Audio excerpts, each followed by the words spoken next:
ৰিলেশ্যনশ্বিপত আছা ভাল কথা। কাৰোবাক সঁচা অন্তৰ দি ভাল পোৱা বহুত ভাল কথা।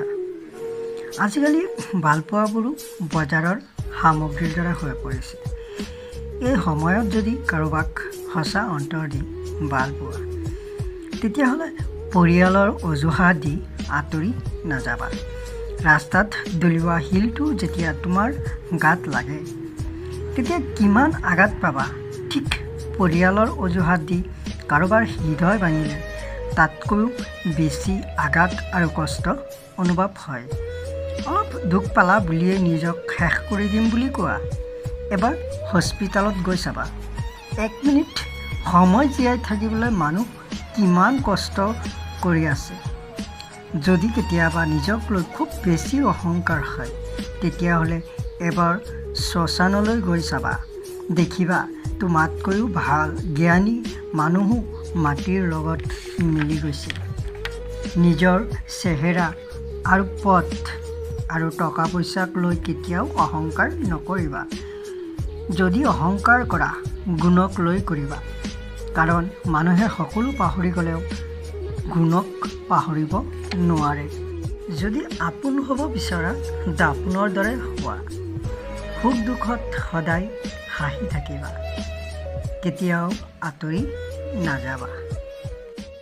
কথাবোৰ ঠিক এনেকুৱা নহয় যে মই তোমাক ভাল পোৱা নাছিলোঁ, মই তোমাক ভাল পাইছিলোঁ বুলিয়েইতো সকলোকে আঁতৰাই তোমাক আকৌ এবাৰ বিচাৰিছিলোঁ।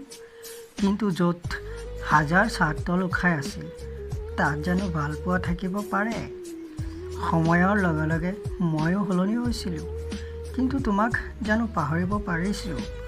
প্ৰতিফলন তোমাক মনত পেলাই হাঁহিছিলোঁ। মানুহে ইমান সুন্দৰ অভিনয় কেনেকৈ কৰিব পাৰে জানো? তুমিও হয়তো সকলো পাহৰি গ'লা, কিন্তু পাৰিছানে স্মৃতিবোৰক মুচি দিব? কেতিয়াবা পাৰিছানে মোৰ কথা মনত নেপেলোৱাকৈ থাকিব? সঁচাকৈয়ে আমি সুখী থাকিব পাৰোঁনে? হেজাৰ বুজাব চেষ্টা কৰিলেও বাগৰি যাওঁ, কিন্তু বুজিও নুবুজাজনক বুজাব নোৱাৰি। পানী একে থাকে, মাথো চকু দুটা সলনি হয়।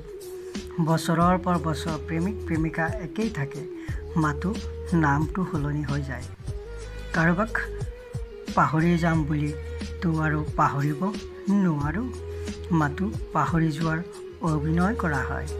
কাৰোবাক হৃদয়ত প্ৰৱেশ কৰিবলৈ অনুমতিৰ প্ৰয়োজন হয়, ঠিক, কিন্তু ওলাই আহিবলৈ কোনো অনুমতিৰ প্ৰয়োজন নহয়।